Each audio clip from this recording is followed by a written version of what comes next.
Good morning మ్యాగజైన్కి స్వాగతం. ప్రముఖ దినపత్రికలు వస్తున్న వార్తలు వెనక జరుగుతున్న పరిణామాలు చూద్దాం. ఈనాడు చూస్తే అమరావతిలో గ్రీన్ హైడ్రోజన్ వ్యాలీ 2 రోజుల పాటు నిపుణులతో చర్చలు, నేను డిక్లరేషన్ ప్రకటిస్తాం. ఎస్ఆర్ఎం గ్రీన్ హైడ్రోజన్ సదస్సు 2025లో సీఎం చంద్రబాబు వెల్లడి. అమరావతిలో హైడ్రోజన్ వ్యాలీ ఏర్పాటు చేయనున్నట్టు ముఖ్యమంత్రి చంద్రబాబు ప్రకటించారు. అమరావతిలోని ఎస్ఆర్ఎం విశ్వవిద్యాలయంలో శుక్రవారం నిర్వహించిన గ్రీన్ హైడ్రోజన్ సమ్మిట్ 2025లో ఆయన ముఖ్య అతిథిగా పాల్గొన్నారు. 2 రోజుల సమ్మిట్ ముగిసిన తర్వాత నిపుణులు చేసిన సూచనలతో అమరావతి గ్రీన్ హైడ్రోజన్ డిక్లరేషన్ 2025 ప్రకటిస్తామని వెల్లడించారు. వచ్చే ఏడాది ఇదే రోజు సమావేశమై ఏడాదిలో సాధించిన లక్ష్యాలపై సమీక్షించుకుందామన్నారు. రాష్ట్రానికి green hydrogen valley game changer కాబోతుంది. దీన్ని పూర్తి సామర్థ్యం తక్కువ ఖర్చుతో ఎలా అందుబాటులోకి తేవాలన్నది ఇప్పుడు కీలకమైన సవాలు. 2 రోజుల సమ్మిట్లో దీనిపై వినూత్న ఆలోచన చేయాలి. రాష్ట్రంలో పైలట్ ప్రాజెక్ట్ కింద పరిశీలించిన ఫలితాలు ప్రూఫ్ ఆఫ్ కాన్సెప్ట్ ప్రపంచానికి ఒక నమూనాగా నిలవాలి. దీనికోసం ప్రపంచంలో ఉన్న సాంకేతికత, నిపుణుల సూచనల ఆధారంగా విలువ జోడింపు అంశాలను పరిశీలించాలి. 2 రోజుల మేధోమథనంలో సర్క్యులర్ ఎకానమీలో భాగంగా నీటి రీసైక్లింగ్తో పాటు ఇతర అవకాశాలపై నిపుణులు చర్చించాలని చంద్రబాబు దిశానిర్దేశం చేశారు. తొలుత ఆయన గ్రీన్ హైడ్రోజన్ తయారీ రంగ నిపుణులతో ప్రత్యేకంగా సమావేశమయ్యారు. సంస్థలు ఏర్పాటు చేసిన స్టాళ్లను పరిశీలించారన్నటువంటి వార్తని హైలైట్ చేశారు. ఇకపోతే పన్నులు ఎగ్గొట్టే మోసగాళ్లను నియంత్రించలేరు, రాష్ట్రానికి ఆర్థికంగా పెద్ద సవాళ్లు ఎదురవుతున్నాయి. ఆదాయం పెంపుపై దృష్టి పెట్టండి. వాణిజ్య పన్నుల శాఖ సమీక్షలో మంత్రి పయ్యావుల కేసు. 10వ తరగతి ఇంటర్ తప్పిన వాళ్ళు కూడా అనేక మోసాలు చేసి మీకు సవాలు విసురుతున్నారు, తప్పుడు మార్గాల్లో పన్నులు ఎగ్గొడుతున్నారు. అలాంటి వాళ్ళని ఎంత అనుభవం ఉన్న మీరు నియంత్రించలేరా? వాళ్ళు సవాలు విసురుతుంటే ఆ మోసాన్ని అరికట్టలేరా? వాళ్ళకి తలవంచుదామని రాష్ట్ర ఆర్థిక వాణిజ్య పన్నుల శాఖ మంత్రి పయ్యావుల కేసు ప్రశ్నించారు. వాణిజ్య పన్నుల శాఖ అధికారులు రోడ్ల మీదకు వెళ్లాలని నేను చెప్పడం లేదు. ఆ రోజులు పోయే డేటా సమీకరించాలి, ఆ డేటాతో స్మార్ట్గా పనిచేస్తూ ఫలితాలు సాధించాలి. అవసరమైతే ఇతర శాఖలతో సమన్వయ సమావేశం పెడదాం. ఆదాయం పెంపుకు అడ్డంకులు ఏంటో గుర్తించడం, కొత్త ఆలోచనతో ముందుకు వచ్చినటువంటి వాళ్ళని అభినందిస్తానన్నటువంటిది హైలైట్ చేశారు. లేకపోతే మిథున్ రెడ్డికి ముందస్తు బెయిల్ నిరాకరణ, పిటిషన్ డిస్మిస్ చేసిన సుప్రీంకోర్టు. లొంగుబాటుకు కొంత సమయం ఇవ్వాలని అభ్యర్థి అనుకున్నాం. మద్యం కుంభకోణంలో వైకాపా ఎంపీ మిథున్ రెడ్డికి సుప్రీంకోర్టులో ఎదురుదెబ్బ తగిలింది. ముందస్తు బెయిల్ కోసం ఆయన దాఖలు చేసిన పిటిషన్ సర్వోన్నత న్యాయస్థానం కొట్టేసింది. ఏ ప్రాతిపదికన మీకు ముందస్తు బెయిల్ ఇవ్వాలని న్యాయమూర్తి ప్రశ్నించారు. ఈ నెల 15న ఏపీ హైకోర్టు ఇచ్చిన తీర్పును సవాల్ చేస్తూ ఆయన దాఖలు చేసిన స్పెషల్ లీవ్ పిటిషన్పై విచారించిన justice JB Pardiwala, justice R మహదేవన్లతో కూడిన ధర్మాసనం దాన్ని డిస్మిస్ చేస్తున్నట్టు ప్రకటించింది. కనీసం వారం సమయం ఇవ్వాలని మిథున్ రెడ్డి న్యాయవాది విజ్ఞప్తిని తోసిపుచ్చింది. వైకాపా ప్రభుత్వంలో జరిగిన మద్యం కుంభకోణం కేసులో A4గా ఉన్న మిథున్ రెడ్డి ముందస్తు బెయిల్ కోసం దాఖలు చేసిన పిటిషన్ ఏపీ హైకోర్టు కొట్టేయడంతో ఆయన సుప్రీంకోర్టులో SLP దాఖలు చేశారు. శుక్రవారం మధ్యాహ్నం ఈ కేసు జస్టిస్ పర్దీవాలా, జస్టిస్ మహదేవన్ల ముందు విచారణకు వచ్చింది. మిథున్ రెడ్డి తరపు సీనియర్ న్యాయవాది అభిషేక్ సింఘ్వి వాదనలు వినిపిస్తూ ఇది మీరు గతంలో హైకోర్టుకి తిప్పి పంపిన ముందస్తు బెయిల్ కేసు, అక్కడ వ్యతిరేకంగా తీర్పు రావడంతో మళ్ళీ ఇక్కడికి వచ్చాం. పార్లమెంట్ ప్రారంభం కాబోతున్న సమయంలో ఎంపీగా ఉన్న పిటిషనర్ని అరెస్ట్ చేయాలనుకుంటున్నారని తెలిపారు. దీంతో ఏ ప్రాతిపదికన మీకు ముందస్తు బెయిల్ ఇవ్వాలి జస్టిస్ పర్దీవాలా ప్రశ్నించారు. సింఘ్వి ప్రతిస్పందిస్తూ ఛార్జ్షీట్ దాఖలు చేయబోతున్నట్టు వాళ్ళు ట్రయల్ కోర్టుకు చెప్పారని కోర్టు దృష్టికి తెచ్చారు. మిమ్మల్ని అరెస్ట్ చేయకుండా ఛార్జ్షీట్ ఎలా దాఖలు చేయగలుగుతారని జడ్జి ప్రశ్నించారు. దానికి సింఘ్వి గత ఏడాది కాలంలో పిటిషనర్ని విచారణకు ఒకేసారి పిలిచారని, అందువల్ల అరెస్ట్ చేయకుండానే విచారించి ఛార్జ్షీట్ దాఖలు చేయవచ్చని బదిలిచ్చారు. జస్టిస్ పర్దీవాలా స్పందిస్తూ ముందస్తు బెయిల్ మంజూరు చేసేలా మీ వాదనలు వినిపించండి అన్నారు. అనంతరం జస్టిస్ పర్దీవాలా మీ వాదనలు ఏంటని రాష్ట్ర ప్రభుత్వం తరపున హాజరైన సీనియర్ న్యాయవాది ముకుల్ రోహిత్గిని అడిగారు. ఈ కేసులో ఇతర నిందితులంతా ఇదివరకు ఇలాంటి వాదనలు వినిపించారు. వాటన్నింటినీ కోర్టు తిరస్కరించింది. కుంభకోణంలో ప్రధాన కుట్రదారు మిథున్ రెడ్డి, అందువల్ల ఆయనకు ముందస్తు బెయిల్ ఇవ్వరాదని కోరారు. ఇరువురి వాదనలు పరిగణలోకి తీసుకొని justice Pardiwala Mithun Reddy petition dismiss చేస్తున్నట్టు ప్రకటించారు. మిథున్ రెడ్డి న్యాయవాది సింఘ్వి జోక్యం చేసుకుని లొంగిపోవడానికి కొంత సమయం ఇవ్వాలని అడిగారు. జస్టిస్ పర్దీవాలా నవ్వుతూ టేక్ ఎవర్ టైం అని వ్యాఖ్యానించారు. పిటిషనర్ ఎంపీ కాబట్టి కనీసం లొంగిపోవడానికి వారమైన గడువు ఇవ్వండి సింఘ్వి కోరగా మేమేం చెప్పాం అంటూ విచారణ ముగించారు. అనంతరం సుప్రీంకోర్టు వెలువరించిన ఉత్తర్వులో పిటిషనర్ తరపు న్యాయవాది వాదనలు రికార్డులను పరిశీలించిన తర్వాత హైకోర్టు ఉత్తర్వులు జోక్యం చేసుకోవడానికి సహేతుకమైన కారణాలు ఏవీ కనిపించలేదు, అందుకే పిటిషన్ డిస్మిస్ చేస్తున్నామని పేర్కొంది. వైకాపాయంలో ఎక్సైజ్ శాఖ మంత్రిగా పనిచేసిన కె నారాయణ స్వామికి సిట్ అధికారులు నోటీసులు జారీ చేశారు. నెల 21 విజయవాడలో సిట్ కార్యాలయంలో విచారణకు హాజరు కావాలని నోటీసులో పేర్కొన్నారన్నటువంటి వార్తని హైలైట్ చేశారు. లేకపోతే బిగ్ బాస్ని నిందితుడిగా చేరుస్తారా? వైకాపా ప్రభుత్వంలో రాష్ట్రంలో జరిగిన వేల కోట్ల విలువైన మద్యం కుంభకోణం కేసులో సిట్ అధికారులు శనివారం ప్రాథమిక అభియోగపత్రం ప్రిలిమినరీ ఛార్జ్షీట్ దాఖలు చేసే అవకాశం ఉంది. ఇప్పటికే న్యాయ పరిశీలన లీగల్ వెట్టింగ్ ప్రక్రియ పూర్తి చేశారు. ఈ అభియోగపత్రం 160 పేజీలు. దానికి అనుబంధంగా సాక్షులు, వాంగ్మూలాలు, డాక్యుమెంట్లు, రికార్డులు, ఫోరెన్సిక్ నివేదికలు, బ్యాంకు లావాదేవీలు వివరాలు వంటి కొన్ని వేల పత్రాలు ఉంటుంది. ఏమైనా కారణాల వల్ల శనివారం కుదరబోతు సోమవారం దాఖలు చేయొచ్చని భావిస్తున్నారు. ఈ మొత్తం కుంభకోణంలో ప్రధాన కుట్రదారు, అంతిమ లబ్ధిదారైన బిగ్ బాస్ని ఈ దశలో నిందితుడిగా చేరుస్తారా లేదా, ఈ కుంభకోణంలో ఆయన ప్రమేయం గురించి అభియోగ పత్రాలు ఏమేమి ప్రస్తావించనున్నారనే దానిపై సర్వత్రా ఆసక్తి నెలకొంది. బిగ్ బాస్కి సంబంధించిన సిట్ ఇప్పటికే కీలక ఆధారాలు సేకరించింది. ఈ కేసులో ఇప్పటివరకు మొత్తం 40 మంది నిందితులుగా చేర్చింది, 11 మందిని అరెస్ట్ చేసింది. తాజా అభియోగ పత్రంలో మరికొంతమంది వ్యక్తుల్ని, సంస్థలు నిందితులుగా చేర్చే అవకాశం ఉన్నట్టు తెలుస్తోంది అన్నటువంటి వార్తని హైలైట్ చేశారు. ఓవరాల్గా లిక్కర్ కుంభకోణానికి సంబంధించి భారీ ఇష్యూ కింద క్రియేట్ చేయాలన్నటువంటిది చూస్తున్నటువంటిది కనబడుతుంది. లేకపోతే దోషముక్త గొంతులో ఇరుక్కుని బాలుడి మృతి, దోశ మొక్క గొంతులో ఇరుక్కుని బాలుడు ఊపిరాడక మృతి చెందిన ఘటన అనంతపురం జిల్లా కేంద్రంలో చోటు చేసుకుంది. అనంతపురం నగరం తపోవనంలో ఉండే అభిషేక్ అంజనమ్మల 2 ఏళ్ల కుమారుడు కుశాల్ శుక్రవారం ఉదయం దోశ తింటుండగా ఒక్కసారి గొంతులో ఇరుక్కుపోయింది. దీంతో ఊపిరాడక బాలుడు కింద పడిపోయాడు. తల్లిదండ్రులు బాలుడిని సర్వజనాసుపత్రికి తరలించి కొద్దిసేపటిగా మరణించాడు. అల్లారు ముద్దుగా పెంచుకున్న కుమారుడు కళ్ళ ముందే కన్నుమూయడంతో తల్లిదండ్రులు కన్నీరు ముందీరుగా విలపించారన్నట్టు వార్తని హైలైట్ చేశారు.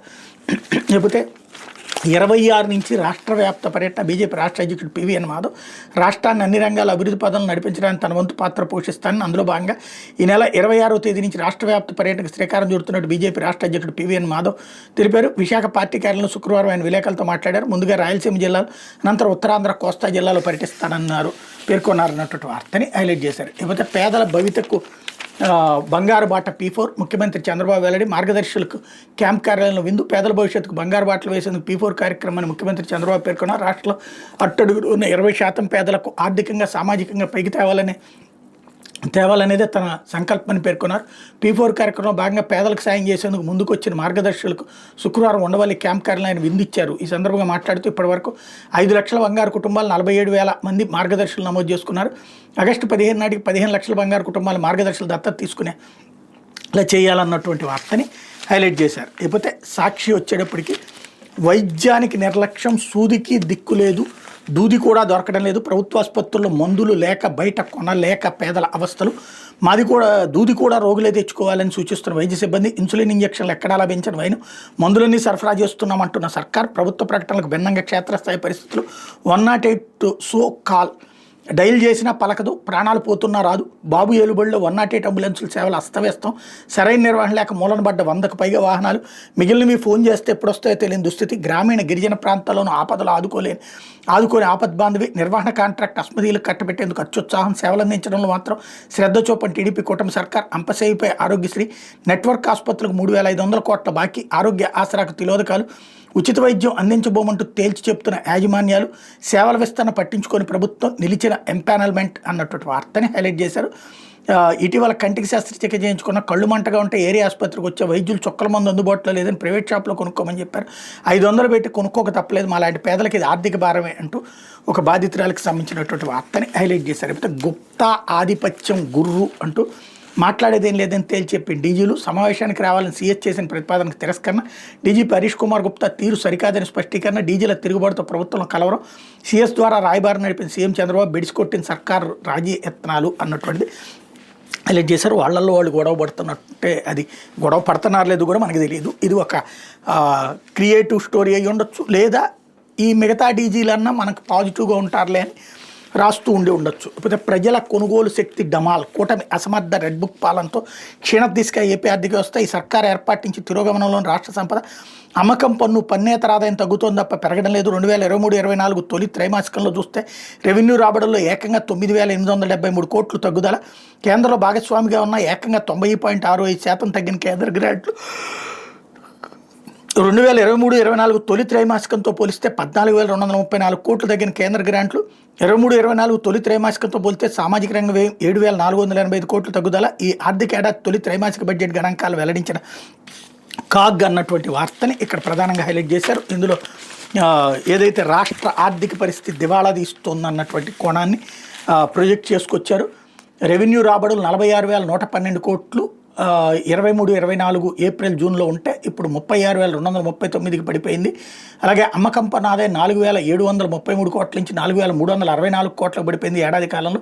పన్నేతర ఆదాయం 1,380 కోట్ల నుంచి 1,269 కోట్లకు పడిపోయింది. కేంద్ర గ్రాంట్ 15,699 కోట్ల నుంచి 1,465 కోట్లకు పడిపోయింది. సామాజిక రంగ వ్యయం 48,976 కోట్ల నుంచి 41,491 కోట్లకు పడిపోయింది అన్నటువంటి వార్తని హైలైట్ చేశారు. ఇకపోతే ఎమ్మెల్యే వేధింపులు తాళలేను, ఆత్మహత్య చేసుకుంటున్నా అంటూ దళితుడినైన నన్ను రాజకీయ రంగుపులు మీ తీవ్రంగా వేధించారు, నా చావుకరమైన వారిపై చర్యలు తీసుకొని సీఎం డిప్యూటీ సీఎంలకు లేఖ రాశారన్నటువంటి వార్తని ఇక్కడ హైలైట్ చేశారు. జనవరి శాఖ పరిధిలో 25% పూర్తయిన 38 పనులు ఇప్పటిదాకా ప్రారంభంగానే 33 పనులు వెరసి 71 పనులు కొనసాగించేందుకు ప్రభుత్వం గ్రీన్ సిగ్నల్ ఇచ్చింది. కూటమి సర్కార్ వచ్చాక 25% పూర్తయిన ప్రారంభంగానే పనులు రద్దు చేస్తూ 2024 సెప్టెంబర్ 27న ఆర్థిక శాఖ మెమో జారీ చేసింది. 27,941 కోట్లతో చేపట్టిన 71 పనులు కొనసాగించేందుకు అనుమతి కోరుతూ మే 6న ఏఎన్సీ పంపిన ప్రతిపాదనకు ప్రభుత్వం అంగీకరించడంతో ఇరిగేషన్ ప్రత్యేక కార్యదర్శి సాయి ప్రసాద్ శుక్రవారం ఉత్తర్విచ్చారు. అదే సమయంలో సీనియారిటీ స్థానికత వంటి అంశాలను పరిగణలో తీసుకుని కేవలం పచ్చనాయకుల సిఫార్సుల మేరకు కూటమి ప్రభుత్వం అస్తవ్యస్తంగా చేపట్టిన బదిలీలకు ఉద్యోగులు బలైపోతున్నారు. పేనుకు పెత్తనం ఇస్తే తలంతా కొరికించే అందంగా ఉద్యోగుల ప్రాణాలతో చెలగాటమాడుతున్నారు. ఎమ్మెల్యే కొలుకుపూడి శ్రీనివాసరావు ఉన్నతాధికారులు దళిత ఉద్యోగిని తన వేధింపులకు గురి చేశారని, భరించలేక తాను ఆత్మహత్య చేసుకున్న దళితుడైన ఎన్టీఆర్ జిల్లా తిరువూరులోని minor irrigation section assistant executive engineer V Kishore శుక్రవారం సీఎం డిప్యూటీ సీఎంలకు లేఖ రాశారు.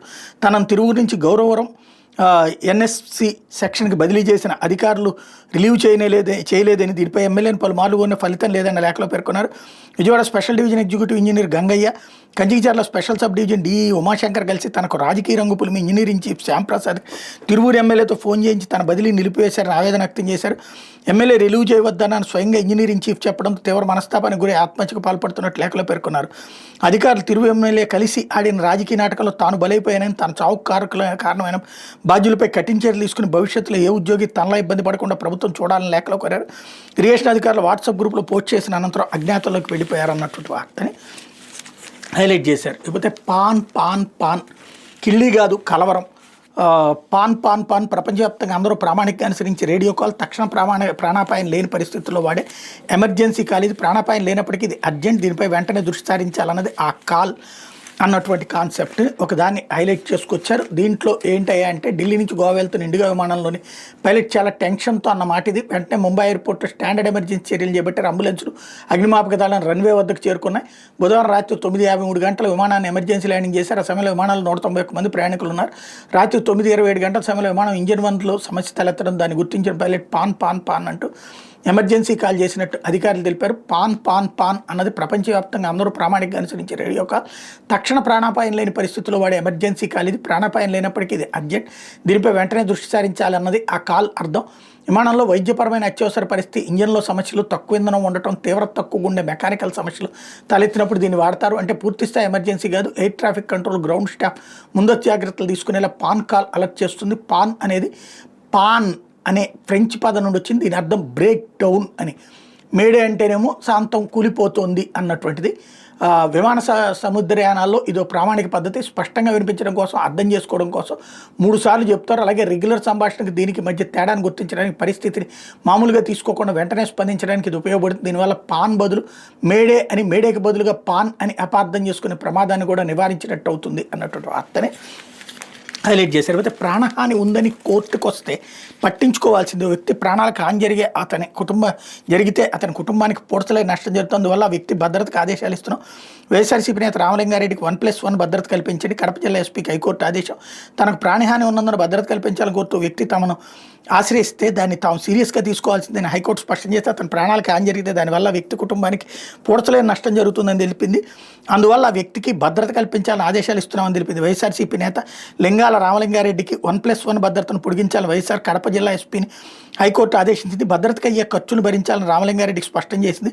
3 నెలల తర్వాత క్షేత్రస్థాయిలో అప్పటికున్న వాస్తవ పరిస్థితులన్నింటినీ పరిగణలోకి తీసుకున్న లింగాల రామలింగారెడ్డి భద్రత విషయంలో ఉన్నతాధికారులకు తగిన సిఫార్సు చేయాలని భద్రత సమీక్ష కమిటీని ఆదేశించింది. ఈ మేరకు న్యాయమూర్తి జస్టిస్ నూనేపల్లి హరినాథ్ శుక్రవారం తీర్పు వెలువరించారన్నటువంటి వార్తని హైలైట్ చేశారు. లేకపోతే ఆంధ్రజ్యోతి జగన్తో జాగ్రత్త, ఆరితేరి నేరగాడు, ఢిల్లీ స్థాయిలో ఈ విషయం ఎండగట్టండి, రాజకీయ ఎదురుదాడులు వెనకబడుతున్నారు, రాష్ట్రానికి నిధుల సాధన కృషి చేయండి, ప్రాజెక్టులపై నిరంతర సంప్రదింపులతోని ఫలితాలు, కేంద్రం నుంచి ఉపాధి నిధులు అలాగే తెచ్చాం, స్థానిక వివాదాల్లో ఎవరు జోక్యం చేసుకోవద్దు, టీడీపీ పార్లమెంటరీ పార్టీ సమావేశంలో ముఖ్యమంత్రి చంద్రబాబు దిశానిర్దేశం అన్నటువంటి వార్తని హైలైట్ చేశారు. రెంటపాళ పర్యటన జరిగిన 2-3 రోజుల తర్వాత జగన్ కారు కింద సంగయపడి మృతి చెందాడని వీడియో సామాజిక మాధ్యాల్లో వస్తే కానీ తెలుసుకోలేని పరిస్థితుల్లో మనం ఉన్నాం. ఆనాడు సొంత బాబాయిని గొడ్డలతో నరికేసి దాన్ని గుండెపోటుగా చిత్రీకరించడం జగన్ సక్సెస్ అయ్యాడు. అప్పుడు మనమే అధికారంలో ఉన్నాం, కానీ నిజాన్ని నిగుదాల్చడం పూర్తిగా విఫలమయ్యాం. మామిడి పొగాకు రైతుల పరామర్శ పేరుతో జగన్ ప్రజల్ని పక్కదారి పట్టిస్తున్నారు. మరోవైపు వైసీపీ నేతలు చేసే నేరాలు, అరాచకాలకి ఎప్పటికప్పుడు ప్రజల్లోకి తీసుకెళ్లడంలో మనం వెనకబడుతున్నాయిపై అప్రమత్తంగా ఉండండి అంటూ టీడీపీ ఎంపీలతో చంద్రబాబు నాయుడు అన్నారన్నట్టు వార్తని హైలైట్ చేశారు. అయితే గ్రీన్ హైడ్రోజన్ వ్యాలీగా రాష్ట్రం తక్కువ వ్యయంతో ఉత్పత్తి చేస్తాం, గ్రీన్ హైడ్రోజన్ గేమ్ చేంజర్ అన్నటువంటిది. అట్లాగే మిథున్కి నోటీసు, నేడు సిట్ విచారణకు ఆపై అరెస్ట్, మద్యం కేసులో కీలక పరిణామం, సుప్రీంలోని వైసీపీ ఎంపీకి చొక్కెదురు అన్నటువంటి వార్తని హైలైట్ చేశారు. అయితే ముందస్తు బెయిల్కి సుప్రీంలో హైకోర్టు తీర్పుతో జోక్యానికి నిరాకరణ, లొంగిపోవడానికి వారం గడువు ఇచ్చేందుకు కోర్టు విముఖత అన్నటువంటిది హైలైట్ చేశారు. అయితే సిద్ధు మరణించాడట కర్ణాటక సీఎంను చంపేసిన మేట అనువాదంలో తప్పు, ముఖ్యమంత్రి ఆగ్రహం, క్షమాపణ చెప్పిన సంస్థ అన్నటువంటి వార్తని హైలైట్ చేశారు. డిగ్రీ పట్టాల పాట్లు, సర్టిఫికెట్ కోసం వందల మంది ఎదురుచూపులు, అఫిలియేషన్ పరీక్ష ఫీజులు కట్టని కొన్ని కాలేజీలు, ధృవపత్రాలు జారీని ఆపేస్తున్న ఏఎన్యూ, కోర్టు ఆదేశించినా పట్టించుకుని వర్సిటీ అధికారులు, ఐసెట్ కౌన్సిలింగ్కు దూరమైన విద్యార్థులు, రాష్ట్రంలోని యూనివర్సిటీలు కాలేజీల మధ్య సమన్వయం కొరవడ్డం, డిగ్రీ విద్యార్థుల పాలిట శాపంగా మారుతుంది, కోర్సు పూర్తి చేసి నెలగడుస్తున్న కొందరు చేతికి పట్టా మాత్రం అందడం లేదు. 2024-25 విద్యా సంవత్సరంలో చివరి సంవత్సరం పరీక్షలు రాసిన వందలాది మంది విద్యార్థులు సర్టిఫికెట్ కోసం ఎదురు చూడాల్సి వస్తుంది. ఒకవైపు పీజీ కోర్సులో చేరడానికి గడువు పూర్తవుతుంది, అయినా ధృవపత్రాలు జారీ కావడంతో వాళ్ళ ఆందోళన వ్యక్తమవుతుంది అన్నట్టు వార్తని హైలైట్ చేశారు. లేకపోతే నగదు దొరికితే దోషిన, ఆ డబ్బు ఎవరు ఎప్పుడు ఎలా పెట్టారో తేల్చలేదు, అంతర్గత విచారణ మొత్తం లోపాలమయం, వాదన చెప్పుకునేందుకు సమయం ఇవ్వలేదు, హైకోర్టు జడ్జిపై విచారణకు ఆదేశించే అధికారం సీజీఐకి లేదు, సుప్రీంకోర్టులో జస్టిస్ ఫర్మ పిటిషన్ అన్నటువంటి వార్తని హైలైట్ చేశారు. లేకపోతే టెక్నాలజీతో పన్ను ఆదాయం పెంచండి, ఎగ్గొట్టే వారిపై కఠిన చర్యలు, పన్నుల వసూళ్లు ఏపీ వెనుకబాటు, అక్రమంగా సరుకు అంతర్రాష్ట్ర రవాణా, కళ్ళు మూసుకుని నిద్రపోతుంటే ఎలా, క్షేత్రస్థాయి నుంచి చిత్తశుద్ధితో పనిచేయాలి, వాణిజ్య పన్నుల శాఖ అధికారుల వర్క్షాప్లో మంత్రి పయ్యావుల అన్నటువంటి స్టేట్మెంట్ని హైలైట్ చేశారు. లేకపోతే రాజు వెడలే అంటూ కోట దాటినాడు, ప్రజా జీవితంలోకి 40 ఏళ్ల పాటు టీడీపీకి ఏపీకి నిస్వార్థ సేవ, గోవా సర్కార్ గవర్నర్గా బాధ్యతల కారణంగా పార్టీ సభ్యత్వానికి అశోక్ గజపతి రాజీనామా, ప్రత్యక్ష రాజకీయాలకు శాశ్వతంగా సెలవు, మచ్చలేని నాయకుడుగా అరుదైనటువంటి గుర్తింపు అన్నటువంటి వార్త హైలైట్ చేశారు. లేకపోతే ఇదే పాయింట్స్ని వెనకాల డీటెయిల్డ్గా రాసుకొచ్చారు. ఇది యుద్ధ పత్రికలో వచ్చినటువంటి వార్తలు వెనకాల జరుగుతున్నటువంటి పరిణామాలు.